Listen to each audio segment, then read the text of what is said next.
নামাজের অন্যান্য সুন্নতের মধ্যে আরও রয়েছে ৩১ প্রথম ও শেষ বৈঠকের বসায় নামাজির বাম পা বিছিয়ে দেওয়া এবং ডান পা খাড়া রাখা। ৩২ তাশাহুদে তর্জনী বা শাহাদাত আঙ্গুল দ্বারা ইশারা করা।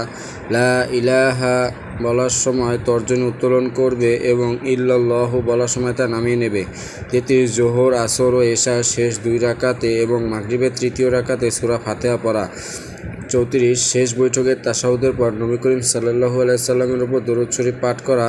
৩৫ নবী করিম সাল্লাল্লাহু আলাইহি সাল্লামের উপর দরুদ শরীফ পাঠের পর আদইয়ায়ে মাসুরা ও হাদিসে বর্ণিত দোয়াসমূহ দ্বারা নিজের জন্য দোয়া করা। নবী করিম সাল্লাল্লাহু আলাইহি সাল্লাম থেকে বর্ণিত দোয়াসমূহের একটির অর্থ হলো, আমি নিজের ওপর সীমাহীন জুলুম করেছি, তুমি ছাড়া গুনাহসমূহ কেউ ক্ষমা করতে পারে না, সুতরাং তুমি আমাকে তোমার পক্ষ থেকে বিশেষভাবে ক্ষমা করো এবং আমার প্রতি অনুগ্রহ করো, নিশ্চয়ই তুমি ক্ষমাশীল ও পরম দয়ালু।